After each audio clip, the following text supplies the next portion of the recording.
Assalamualaikum warahmatullahi wabarakatuh. Om Swastiastu, salam harmoni.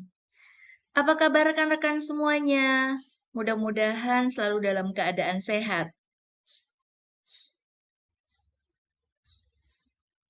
Salam hormat kami sampaikan kepada Bapak Profesor Dr. Andes Iketut Sudiana MKes selaku dosen pangampu mata kuliah Statistika Terapan dalam Pembelajaran IPA.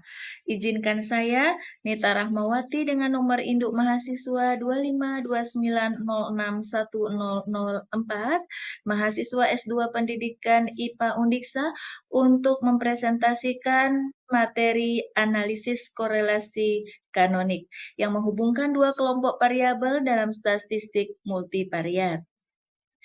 Adapun yang dapat saya ambil ilustrasinya di sini adalah melalui kacamata analisis korelasi kanonik, kita akan melihat bagaimana set input dosen, yakni kombinasi antara menciptakan suasana Zoom yang tenang dan penjelasan materi yang sistematis, berkolerasi kuat dengan set output mahasiswa, di mana kita merasa lebih dihargai secara personal, sehingga kerjasama tim menjadi jauh lebih mudah.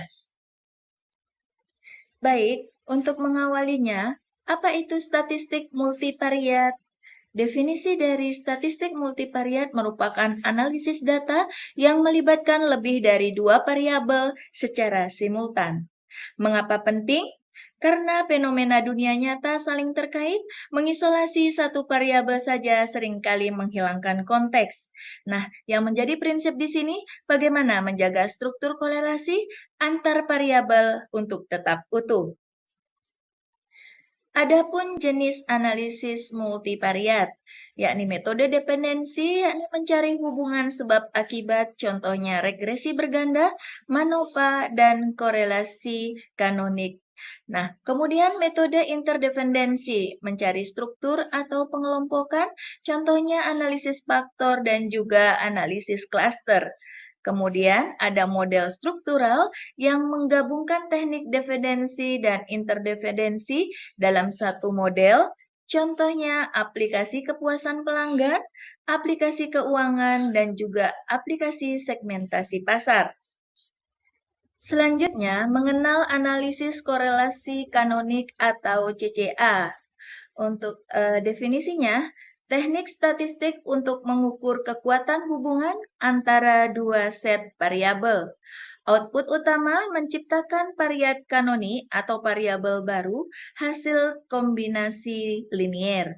Nah, jika dianalogikan,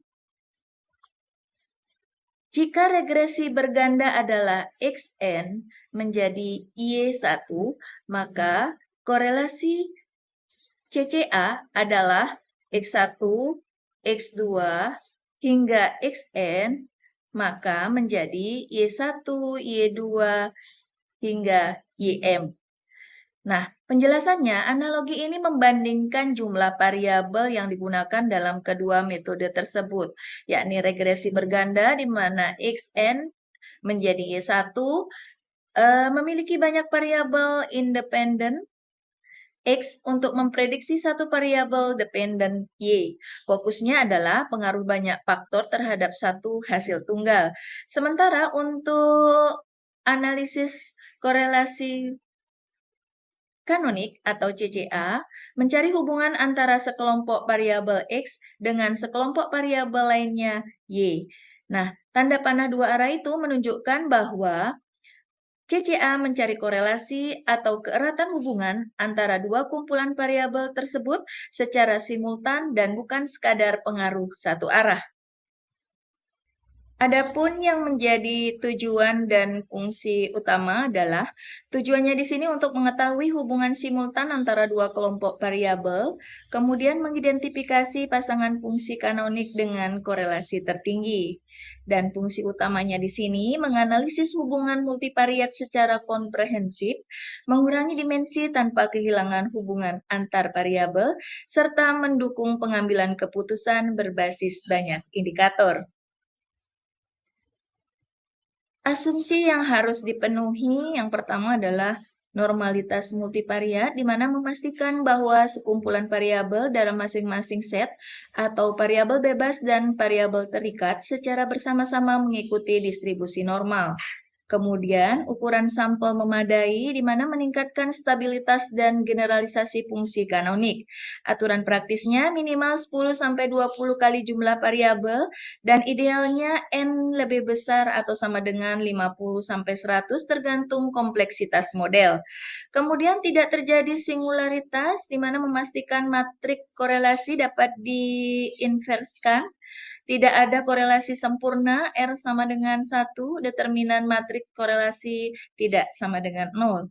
Kemudian juga ada homoskedastisitas, memastikan bahwa varian residual relatif konstan, dan tidak ada multikulinearitas. Variabel dalam satu set tidak boleh saling menjiplak atau korelasi terlalu tinggi, dan juga ada linearitas hubungan antar variabel harus berupa garis lurus. Adapun langkah-langkah analisis korelasi kanonik ini, yang pertama adalah menentukan dua set variabel X dan Y, kemudian menguji asumsi statistik multivariat, menghitung matriks korelasi dalam masing-masing set dan antar set, kemudian menyelesaikan persamaan eigen untuk mendapatkan fungsi kanonik, menghitung korelasi kanonik untuk setiap pasangan fungsi kanonik, dan melakukan uji signifikansi dengan Wilks lambda, serta menginterpretasikan koefisien kanonik, loading, dan variabel dominan. Nilai korelasi kanonik. Nilai korelasi kanonik adalah ukuran statistik yang menunjukkan seberapa erat hubungan antara fungsi kanonik dari kedua set variabel. Nilainya berkisar antara 0 hingga 1, di mana 0 tidak ada hubungan dan 1 hubungan sangat erat. Nilai ini digunakan untuk menentukan apakah hubungan dua set variabel signifikan. Nilai korelasi dan signifikansi. Yang pertama adalah canonical correlation, yakni mengukur seberapa erat hubungan antar variat. Di sini 0 hingga 1. Kemudian ada eigenvalue, menunjukkan proporsi variansi yang dijelaskan. Kemudian ada uji Wilks lambda, jika p-value lebih kecil dari 0,05, maka fungsi kanonik tersebut signifikan untuk diinterpretasikan. Cara menginterpretasi hasil melalui canonical weights, yakni bobot kontribusi unik variabel seperti koefisien regresi, kemudian juga ada canonical loading, yakni korelasi variabel asli dengan variatnya sendiri berupa lebih stabil, dan ada juga cross loading, yakni korelasi variabel satu set dengan variat dari set lawan atau kunci interpretasi hubungan antar kelompok. Baik, kali ini kita belajar dalam studi kasus, yakni analisis hubungan fasilitas pembelajaran terhadap prestasi akademik. Di sini yang menjadi latar belakang adalah sebuah institusi pendidikan ingin mengevaluasi efektivitas infrastruktur penunjang pendidikan terhadap capaian akademis siswa. Peneliti mengumpulkan data dari sampel siswa dengan mengukur persepsi kualitas fasilitas skala 0 sampai 100 dan nilai ujian akhir mereka. Definisi variabel, himpunan variabel independen untuk set X itu adalah fasilitas sekolah, dengan data X1 adalah kualitas fasilitas laboratorium, kemudian X2 adalah kelengkapan perpustakaan, dan X3 adalah akses dan fasilitas digital. Kemudian, himpunan variabel dependen atau set Y berupa prestasi akademik. Untuk Y1 nilai rata-rata mata pelajaran eksakta, kemudian Y2 nilai rata-rata mata pelajaran bahasa, dan untuk Y3 nilai rata-rata mata pelajaran digital. Baik, ini merupakan data fiktif untuk kualitas laboratorium, kemudian perpustakaan dan digital, di mana di sini diberikan simbol X1 untuk kualitas lab, kemudian perpustakaan diberikan simbol X2, dan digital diberikan simbol X3. Kemudian untuk Eksakta diberikan simbol Y1, kemudian bahasa diberikan simbol Y2, dan untuk soft skill diberikan simbol Y3.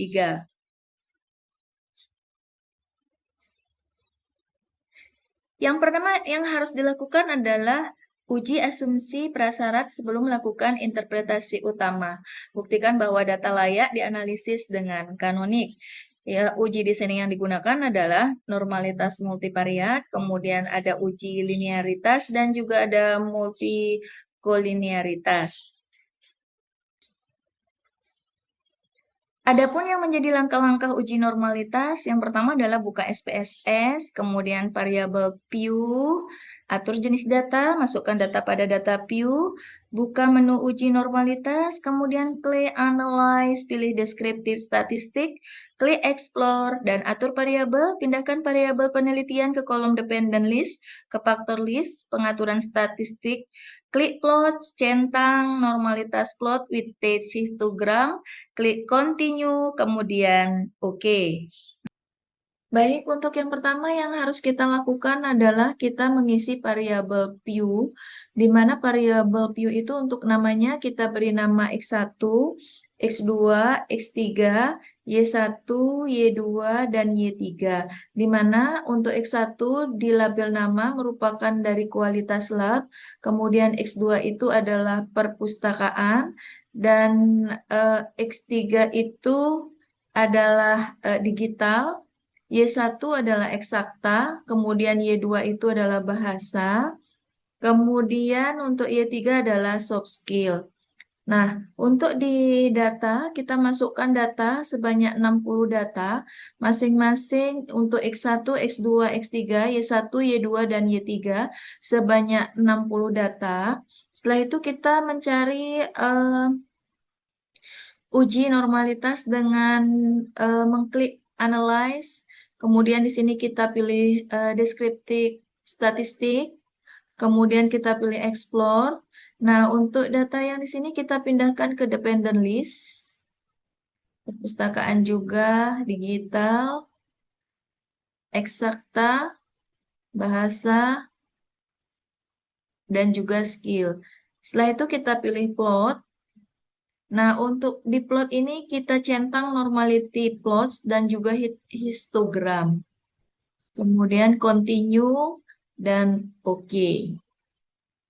Nah, maka di sini dihasilkan data yang nantinya kita baca di sini adalah mengenai test of normality. Nah, keluarlah hasilnya. Di sini diperoleh bahwa signifikan itu 0,200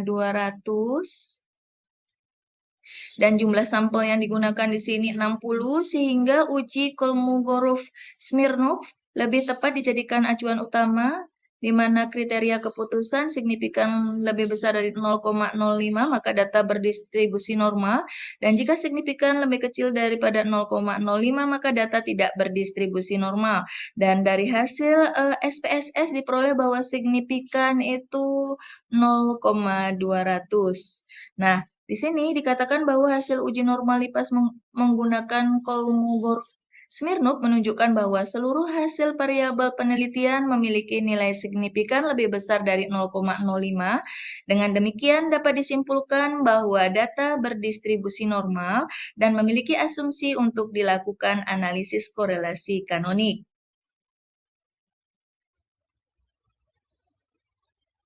Selanjutnya adalah uji asumsi multikolinearitas, yakni cara uji multikolinearitas menurut SPSS karena multikolinearitas terjadi di dalam satu himpunan variabel X, maka yang diuji adalah X1 kualitas lab, kemudian X2 perpustakaan, dan X3 digital.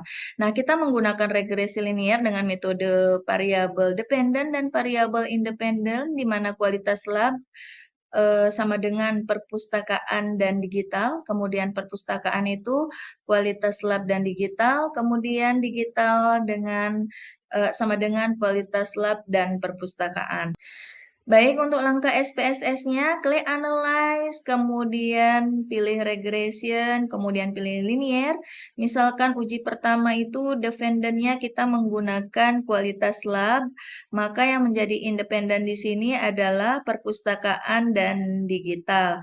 Setelah itu, klik statistik, kemudian checklist collinearity diagnostik, kemudian klik continue. Oke, kemudian ulangi 2 kali lagi untuk variabel lainnya. Yang sudah ada, yakni X1, X2, X3, Y1, Y2, dan Y3. Kemudian di variabel view, X1 merupakan kualitas lab perpustakaan, X2, kemudian X3-nya digital, eksaktanya Y1, Y2-nya bahasa, dan Y3-nya soft skill. Baik, langkah-langkah yang bisa dilakukan dalam uji multikulinearitas. Yang pertama adalah analyze, kemudian pilih regression,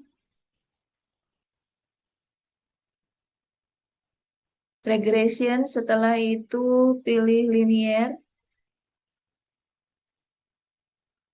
kemudian kita masukkan dulu untuk dependennya itu kualitas lab. Kemudian yang menjadi independennya di sini adalah X2 dan X3.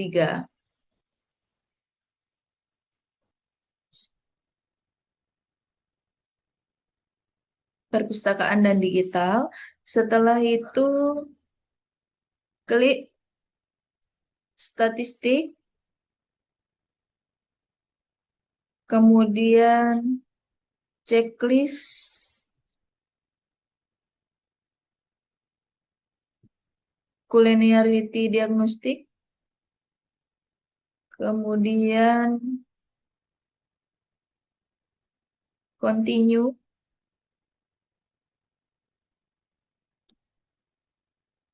selanjutnya oke. Nah, maka di sini akan terlihat bagaimana multikulinearitas antara kualitas lab dengan perpustakaan dan digital. Begitu juga sekarang kita ulangi kembali untuk data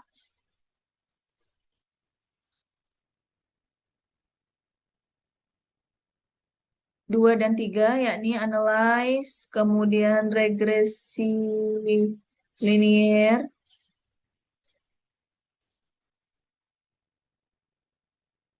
kita ulang. Tadi kualitas lab untuk dependennya, kali ini perpustakaan sebagai dependennya, kemudian yang menjadi independennya adalah kualitas lab dan digital. Kemudian kita pilih statistik, kemudian kita pilih culinarity diagnostik, continue, oke. Nah, ini hubungan antara perpustakaan dengan kualitas lab dan digital. Sekali lagi, karena menggunakan 3 variabel X, analyze, kemudian pilih correlate, pilih regression linear, di reset, kemudian digital masuk di dependent, kualitas lab masuk di independent, statistik, kemudian culinarity diagnostik, continue, oke. Maka di sini kita sudah bisa membaca ketiganya. Bisa dilihat pada data koefisien kualitas lab diperoleh bahwasannya hasil uji multikulinearitas menunjukkan bahwa variabel perpustakaan dan digital memiliki nilai toleransi sebesar 0,095 lebih kecil dari 0,1 dan nilai FIB sebesar 10,543 lebih besar dari 10. Nah, demikian juga untuk koefisien variabel perpustakaan berdasarkan output uji multikulinearitas variabel kualitas lab dan digital menunjukkan nilai toleransi sebesar 0,026, lebih kecil dari 0,1, dan PIP sebesar 38,632, lebih besar dari 10. Nah, untuk variabel digitalnya, berdasarkan hasil uji multikolinearitas dengan variabel dependent digital, diperoleh nilai toleransi sebesar 0,063, lebih kecil dari 0,1, dan FIP sebesar 15,932, lebih besar dari 10 pada variabel kualitas lab dan perpustakaan. Jadi di sini kesimpulan uji asumsi multikolinearitas dapat disimpulkan bahwa terdapat multikolinearitas yang sangat kuat dalam himpunan variabel X.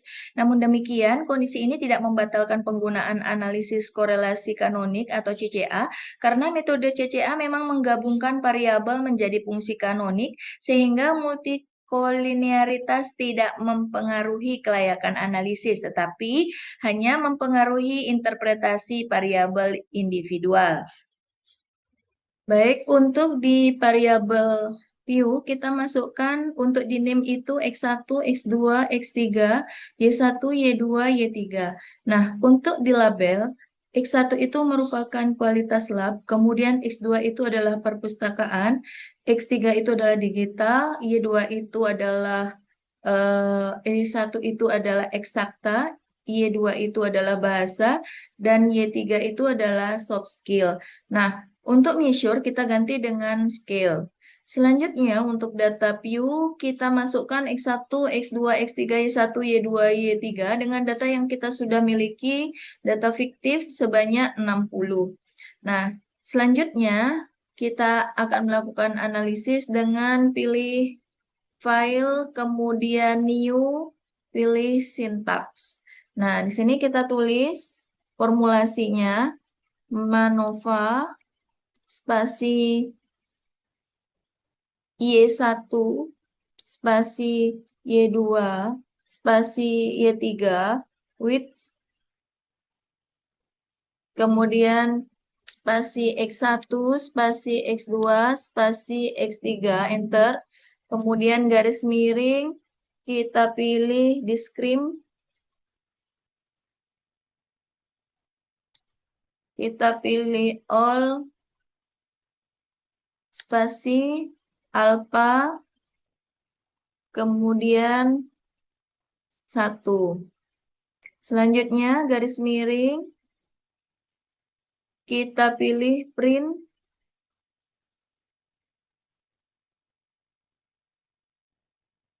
kemudian sama dengan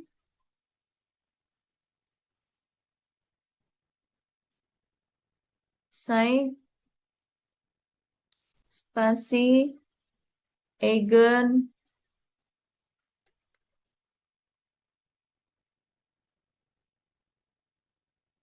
tip.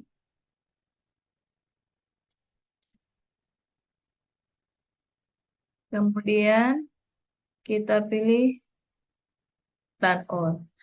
Maka di sini akan terlihat data yang kita dapatkan, data yang bisa kita interpretasi dari hasil yang sudah kita masukkan tadi.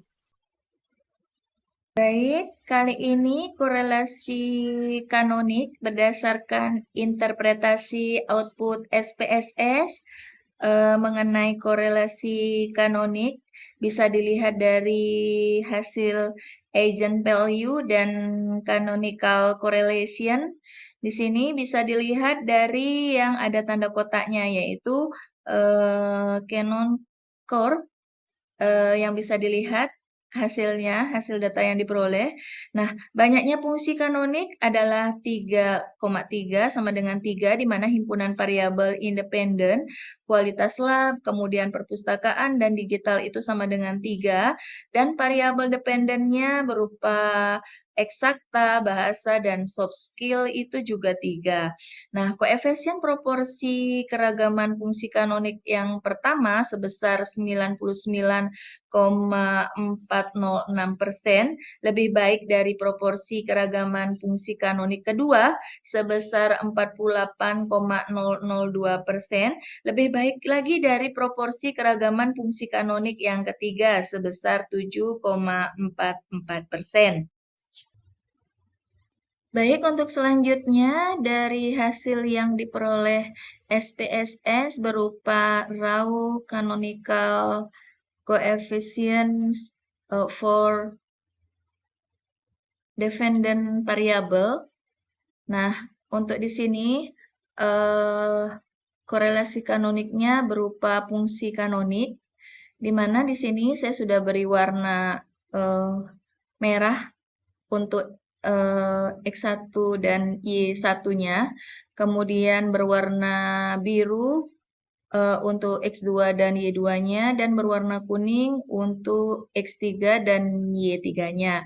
Nah, di sini fungsi kanonik pertama berupa fasilitas lab, kemudian perpus, dan juga digital, di mana di sini U1 dibuatlah 0,04811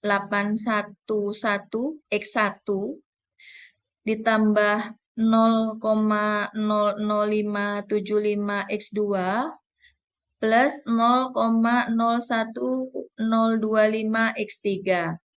Dan untuk mata pelajaran eksakta, bahasa dan juga soft skill itu dari Y1, Y2, dan Y3 di sini dibuat V1 sama dengan 0,03408 V1 plus 0,00463 Y2 plus 0,03514 Y3. Nah, untuk fungsi kanonik kedua, diperoleh bahwasannya untuk lab, perpus, dan digital itu masuk U2 sama dengan 0,42915 X1 plus 0,2346 X2 plus 0,20871 X3. Dan untuk mata pelajaran eksakta, bahasa, dan soft skill, V2 sama dengan min 0,07494 Y1 plus 0,59489 Y2 min 0,53420 Y3.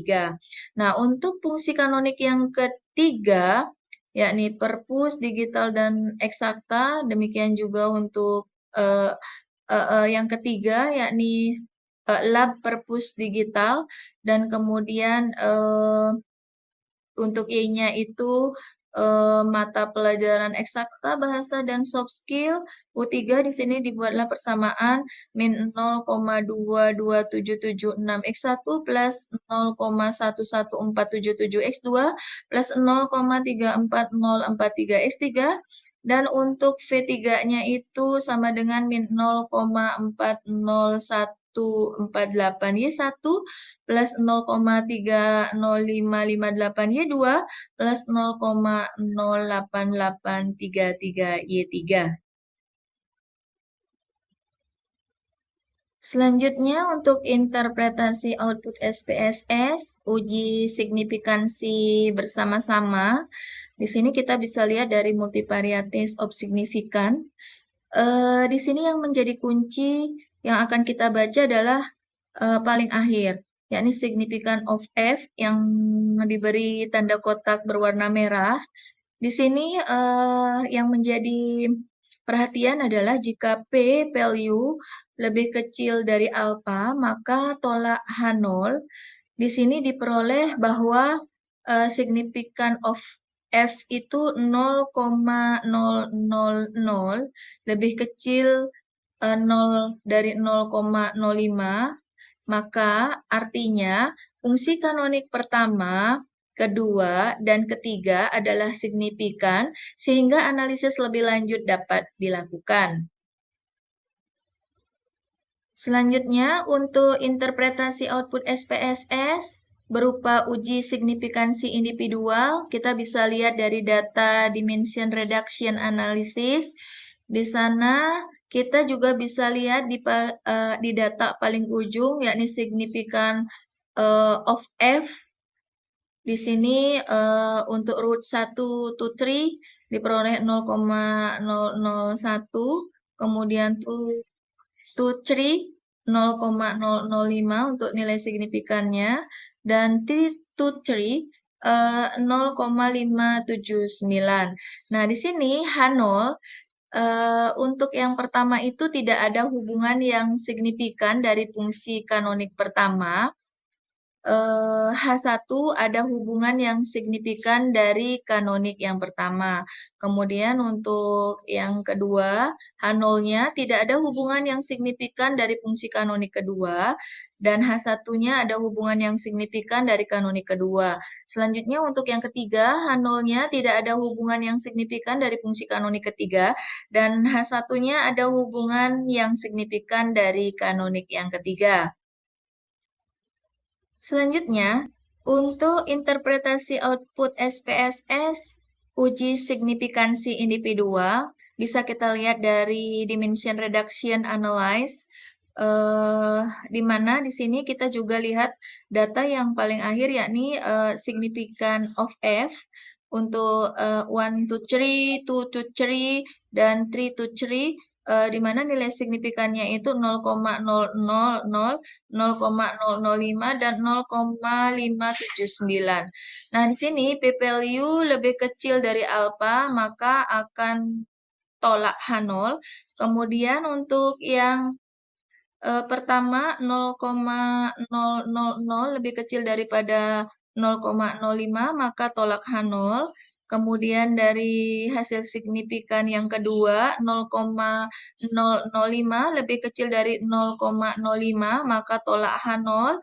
Dan untuk yang ketiga itu 0,579 lebih besar dari 0,05, maka terima H0. Nah, artinya di sini fungsi kanonik pertama adalah signifikan, dan untuk fungsi kanonik yang kedua juga signifikan, namun fungsi kanonik yang ketiga tidak signifikan. Baik, selanjutnya kita lihat interpretasi output SPSS mengenai canonical weights. Di sini kita gunakan data standardized canonical coefficient for dependent variable function. Di sini kita bisa lihat variabel Y1, Y2, dan Y3. Kemudian kita bandingkan dengan standardized canonical coefficient for coverage variabel. Di sini coverage-nya itu X1, X2, dan X3. Nah, dari sini kita bisa lihat kita ambil data yang paling besar. Nah, untuk variabel 1 dan juga covariat 1 itu yang paling besar itu ditunjukkan oleh 0,47814, dan untuk yang covariat 1 itu 0,75678. Nah, yang sudah saya tandai untuk covariat 1 berwarna kotak merah, kemudian untuk variabel 2 dan covariat 2 juga berwarna kotak biru, dan untuk variabel 3 covariat 3 berwarna kuning. Nah, di sini kita lihat untuk yang variabel 2 dan covariat 2, jikalau ada tanda min, tidak usah dilihat, tetapi bisa ditarik misalnya min 7,26917. Nah, itu dianggap 7.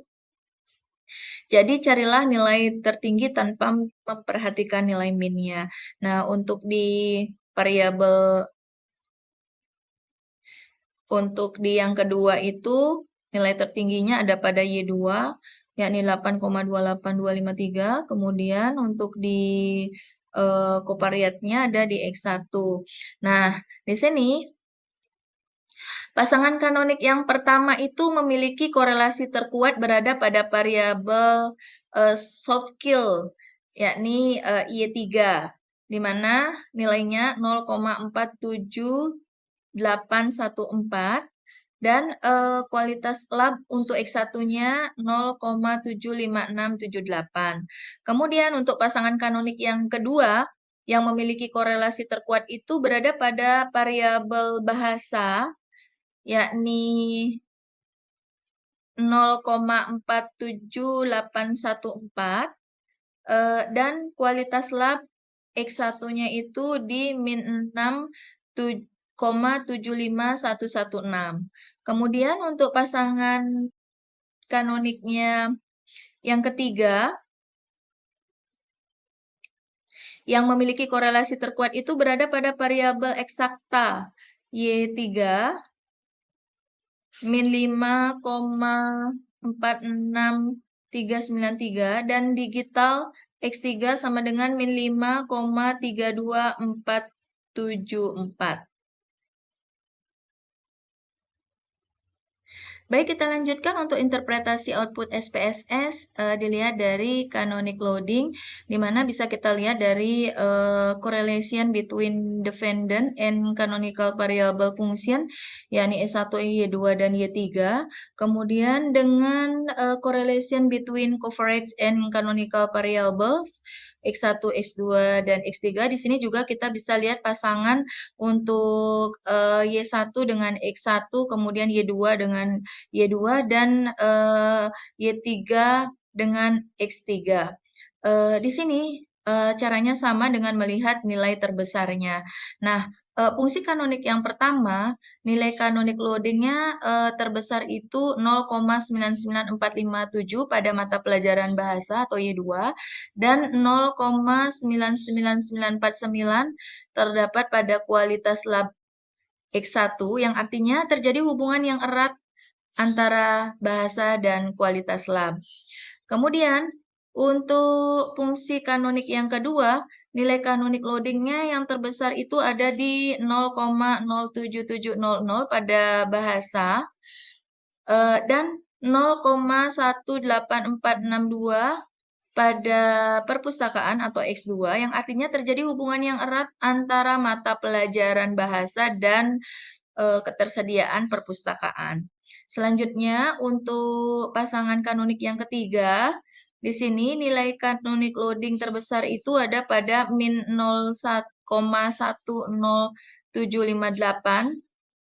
pada mata pelajaran eksakta Y1 dan 0,14247 pada ketersediaan perpustakaan X2 yang artinya terjadi hubungan yang erat antara mata pelajaran eksakta dengan perpustakaan. Selanjutnya untuk yang terakhir yakni interpretasi output SPSS, canonic cross loading. Bisa kita lihat dari data raw canonical coefficient for coverage function, di mana di sini coverage-nya X1, X2, dan X3, dan juga dibandingkan dengan raw canonical coefficient for dependent variable function, yakni Y1, Y2, dan Y3. Di sini saya sudah beri tanda kotak berwarna merah dan juga kotak berwarna biru untuk variabel dependennya. Nah, di sini dicarilah sama seperti sebelumnya nilai tertinggi. Maka di sini dapat dilihat ataupun diambil kesimpulan tidak terdapat muatan silang kanonik peubah bebas kualitas lab X1, perpustakaan X2, dan digital X3 maupun peubah tak bebas untuk mata pelajaran eksakta Y1, kemudian mata pelajaran bahasa Y2 dan soft skill Y3 di ketiga fungsi kanonik. Hal ini terlihat dari nilai koefisien kanonik lebih kecil dari 0,5. Demikian hasil dari interpretasi output SPSS. Demikian tadi presentasi mengenai analisis korelasi kanonik menghubungkan dua kelompok variabel dalam statistik multivariat. Kurang lebihnya saya mohon maaf. Assalamualaikum warahmatullahi wabarakatuh. Om Santi Santi, salam harmoni.